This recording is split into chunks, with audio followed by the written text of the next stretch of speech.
Sir ये फैसला सरासर गलत है सर। सरकार हमारे साथ नाइंसाफी कर रही है, क्योंकि हम सर दिव्यांग हैं। मेरा नाम सुरेंद्र है, मैं टीजीटी पोस्ट पर लगा हुआ हूँ सर। मैं इतनी दूर कम से कम 80-100 किलोमीटर डेली अप डाउन कर रहा हूँ सर। इतनी दूर जा रहा हूँ मैं किसके लिए जा रहा हूँ? अपने घर चलाने के लिए सर। मेरी वाइफ है, वो भी हैंडीकैप्ड है। मेरे घर में कोई कमाने वाला नहीं है और सर हम इसी पर डिपेंड है सर।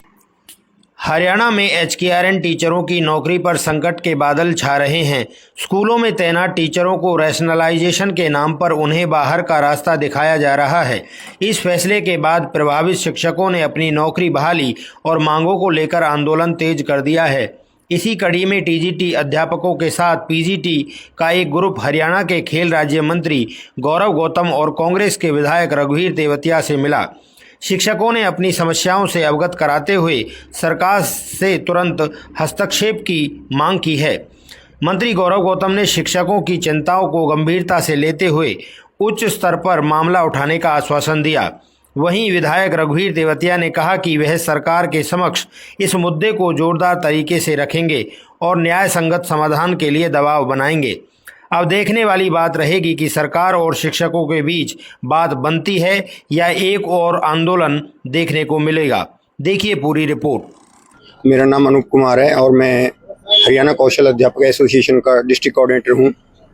सर हमारे साथ बहुत अन्याय हो रहा है। हमारे साथी बहुत सारे सरप्लस हो चुके हैं और बहुत सारे साथी रिलीव भी हो चुके हैं। टीजीटी पीजीटी ऐसा सरकार ने आदेश दिया है कि जो सरप्लस हैं उनको बाहर निकालो और जो सरप्लस नहीं है उनके अटेंडेंस मत लगवाओ। तो इस तरह सर अन्याय हो रहा है हमारे साथ।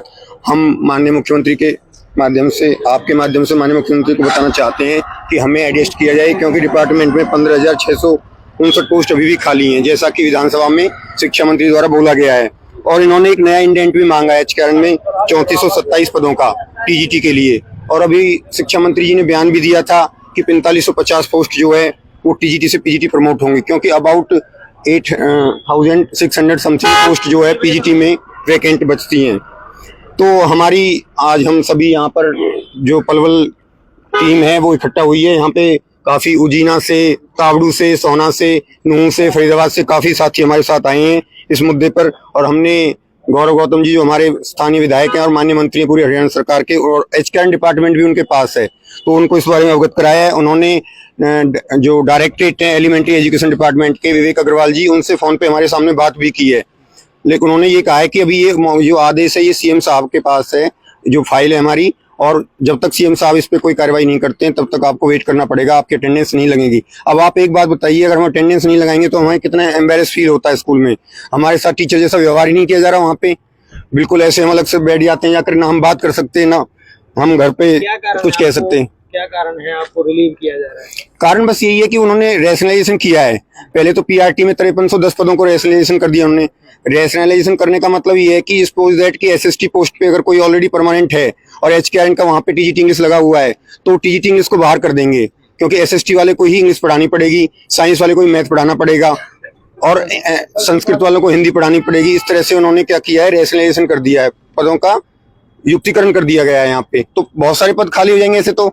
और उन्होंने पहला जो सेक्शन बनाया 50 बच्चों का एक सेक्शन बनाया है, जबकि पहले तो 30 का रेशियो है, 1:30 का जो है। जिसे आप मिले हैं, मंत्री जी ने आपको क्या आश्वासन दिया?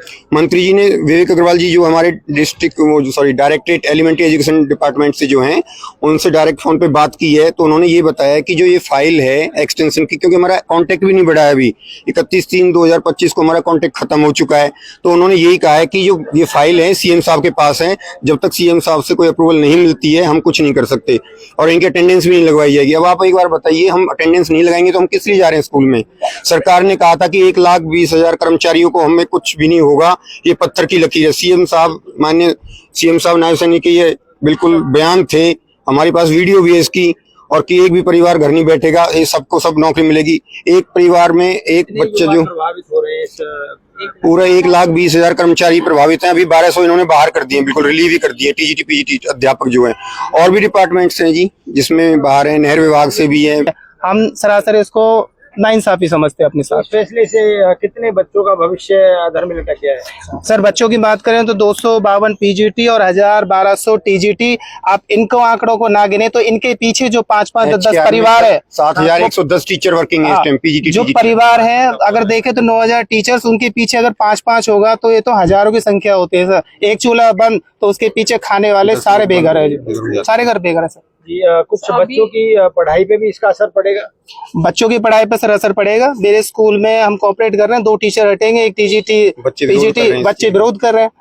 सर ये फैसला सरासर गलत है सर। सरकार हमारे साथ नाइंसाफी कर रही है, क्योंकि हम सर दिव्यांग हैं। मेरा नाम सुरेंद्र है, मैं टीजीटी पोस्ट पर लगा हुआ हूँ सर। मैं इतनी दूर कम से कम 80-100 किलोमीटर डेली अप डाउन कर रहा हूँ सर। इतनी दूर जा रहा हूँ मैं किसके लिए जा रहा हूँ? अपने घर चलाने के लिए सर। मेरी वाइफ है, वो भी हैंडीकैप्ड है, मेरे घर में कोई कमाने वाला नहीं है और सर हम इसी पर डिपेंड है सर। हमारे साथ में सरकार नाइंसाफी इसलिए कर रही है क्योंकि हमें हटा रही है यहाँ से सर। एक टाइम तो सरकार ने कहा था कि इलेक्शन टाइम पे कि भाई सबको, किसी को नहीं हटाया जाएगा। हमें एक आश्वासन दिया था कि भाई ये पत्थर की लकीर है हमारी, हम किसी को नहीं हटाएंगे, एचकेआरएन वाले सारे टीचर लगे रहेंगे सर। आज इलेक्शन खत्म हो गया, आज हमारे साथ में हमारे चूल्हे बंद हो चुके हैं और सर हम रोड पे आ रहे हैं। बताओ हम कहाँ जाएं, अपना रोजगार कहाँ चलाएं सर?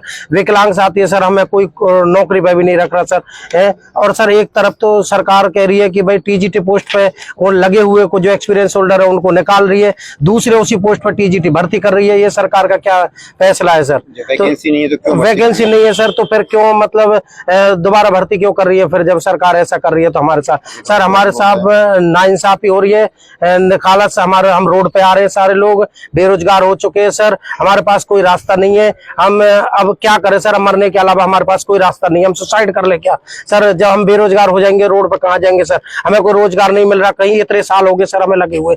हम सर सरकारी स्कूल में जा रहे हैं, मेहनत कर रहे हैं सर, बच्चों को पढ़ा रहे सर। लोग इतने खुश है स्कूलों में, गांव में जाते कि एचकेआरएन वाले टीचर इतना अच्छा रिजल्ट दे रहे, इतना अच्छा कोऑपरेट कर रहे हैं सर। हमें हटाया जा रहा है, बताओ सर, बताओ कहाँ जाए? गौरव गौतम मंत्री जी से मिले हैं, तो इसके बाद आप आगे की आपकी क्या रणनीति? सर आगे की रणनीति है, सरकार अपना जो निर्णय लिया है उसको वापस ले, हमारे कैरियर को सेव करे, हमें सेव करे हम, जिससे कि मानसिक रूप से जो डिस्टर्ब है हम वो अपना मानसिकता सही रखे, अच्छे से बच्चों को पढ़ाए, अच्छे से रिजल्ट दे, मेहनत करें सर। अगर हम ऐसे डिस्टर्ब रहेंगे मानसिक तौर से तो हम कुछ नहीं कर पाएंगे सर। सर हमारे पास मरने के अलावा कोई और चारा ही नहीं बचेगा सर। फिर हम पूरी तरीके से अभी सरकार से अनुरोध करते हैं, सीएम साहब हमारा अपना फैसला वापस लिया जाए और हमें जहां हम समायोजित किया जाए और हम अपनी जगह पे जहां सेफ है वहां हमें सुरक्षित वही उसी जगह पे पहुंचा दिया जाए, जॉब सिक्योरिटी दी जाए और हमारा कॉन्टेक्ट बढ़ा दिया जाए, जिससे कि हम निश्चिंत होकर